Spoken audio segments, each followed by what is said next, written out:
The film opens with the voice of the elder Mufasa, telling Simba about the circle of life, followed by the words, "In remembrance of James Earl Jones." In the kingdom of Pride Rock, Simba addresses his subjects, telling them about his late father's legacy, how he continues his father's dream and makes an even greater circle of life. He further explains that something great is coming. Simba then calls out to Nala, who waits for Simba in an oasis. Later, Simba meets with Timon and Pumbaa. He tells Timon and Pumbaa to take care of his daughter, Kiara, while he goes outside. However, he tells them not to tell Kiara any wild stories. As soon as Simba leaves, they do just that by recounting the Battle of Pride Rock, except Timon and Pumbaa pretend that they were the ones who defeated Scar and ate him. It makes her scared, and she goes to hide in the cave. Just then, Rafiki arrives to comfort her. Rafiki tells Kiara a different story, one about her grandfather. As a cub, Mufasa lives with his mother, Afia, and father, Masego, in a small area with other animals. Afia tells Mufasa about Milele, eternity, a paradise that they might one day call home. It begins to rain, and while the animals rejoice after a drought, the water levels begin to rise, leading to a flood that starts to sweep everyone away. Masego rushes to save Mufasa, but an elephant crashes into a dam, causing Mufasa to be swept away from his parents. After separating with his parents, Mufasa spends days floating on a log until he comes upon a river and sees another cub, Taka. Just then, two crocodiles attempt to grab Mufasa, but Taka pulls him out of the river. Later, they are found by Taka's mother, Eshe, who scolds Taka for associating with someone viewed as a stray. Eshe tells Taka to go home with her, but Taka insists on taking Mufasa with them. However, she disagrees. Mufasa says that he is separated from his parents and does not know how to reach his home. Hearing this, Eshe feels sad and agrees to take him to their home. When they return to Taka's home, Mufasa is met by Taka's father, Obasi, who immediately insults Mufasa for being an outsider. Eshe stands up for Mufasa, but Obasi tells them that Mufasa must race Taka to the dead tree and win in order to stay, or else Obasi will eat him. The race begins, and Taka sees that Mufasa is lagging behind.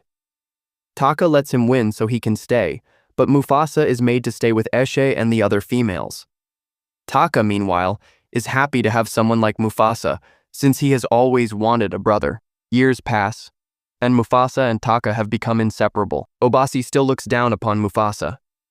He tells the two that they are not brothers, as Mufasa is not his son. He also tells Taka that Mufasa will eventually betray him and compromise his chance to succeed him as king of the Pride. He then sends Mufasa to Ashe, who is close to him and has come to view him as a son, but he still longs to reunite with his real parents. Later that day, Aisha is teaching Mufasa how to hunt in pairs as Taka is secretly watching them. Suddenly, the two white lions, known as the Outsiders, emerge and attack their pride.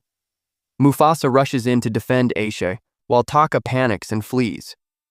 Mufasa also battles one of the lions, Sachu, and fatally wounds him, while the other lion retreats. Taka is ashamed of himself for running away, but Obasi finally shows Mufasa respect for saving Aisha. Obasi sends a scout to track down the Outsiders, and the scout finds the retreating lion going to his leader, Kiros, who rules with his two sisters, Aqua and Amara. Kiros is enraged to learn that the lion left Sachu, his son, for dead, and he has the other lions tear the surviving lion apart. The scout goes back to warn Obasi that the Outsiders have 2 lions for every one of them, and that they are heading their way. The next day, Kiros and his lions show up to attack Obasi and his pride, forcing Mufasa and Taka to flee. They go over a waterfall to safety, but another white lion jumps in after them. The two manage to escape safely and start to move on their own to find Milele. On their journey, they are found by a lioness, Sarabai, who was quietly tracking them. They are joined by Sarabi's personal scout, Zazu. Nearby, a younger Rafiki is exiled from his community with the other monkeys due to his supposed visions. One of his friends, Junya, is sad to see him go, but Rafiki is hopeful for what comes next. Rafiki encounters the lions and Zazu, joining them on their quest to find Milele after the lions try to eat him. Mufasa later talks to Rafiki since he doesn't immediately trust the mandrill, but they come to an understanding since Rafiki seems to know what Mufasa has been going through. Mufasa starts to lead the group toward Milele, while Kiros and the outsiders start to track their scent after killing off Obasi, Eshe, and the rest of their pride. Taka expresses a romantic interest in Sarabi, but he asks Mufasa for advice because he has not spent time around females as much as he did growing up. Mufasa tries to give him some words, such as pointing out the scent of flowers that she carries, but Taka ends up being awkward around Sarabi. Zazu soon spots the outsiders coming for them, so Sarabi causes an elephant stampede by throwing a beehive onto the ground. She gets knocked over and is nearly trampled until Mufasa shields her body.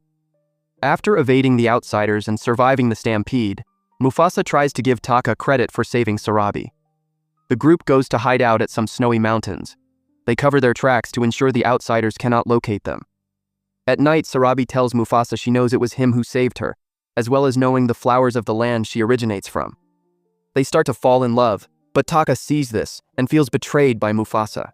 He locates Kiros and the outsiders and forms an alliance with them to bring Mufasa down. The group eventually makes it to Milele, which is just as beautiful as Mufasa imagined it would be.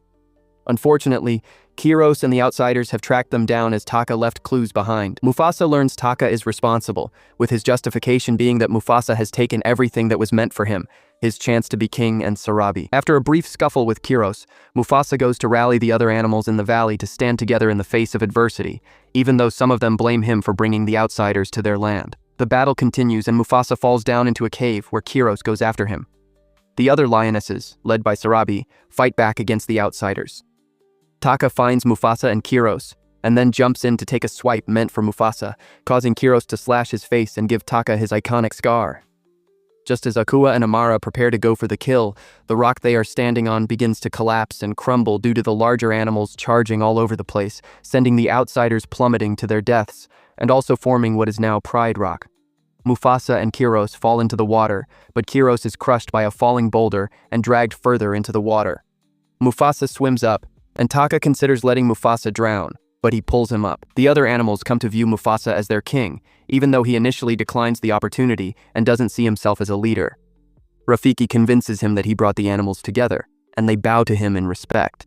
Zazu orders Mufasa to banish Taka, but Mufasa chooses to forgive him, though he refuses to call Taka by his name. He decides to go by Scar as a reminder of his crimes. Moments later, Mufasa is reunited with Afia, though she confirms that Masego is no longer living. Mufasa, now with a new family, ascends to Pride Rock and lets out a mighty roar. Rafiki finishes the story in the present day, which Timon and Pumbaa have some notes for since they were barely in the story.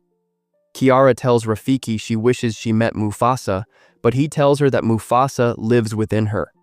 She looks up to the sky and starts roaring, just as Mufasa's face appears in the clouds and seems to roar back. Simba and Nala come home to Kiara with their new cub, her brother Kion. Kiara then proceeds to tell her brother the story of a great king. In this way, movie ends here. Thanks for watching. Like and subscribe for more interesting movie recaps.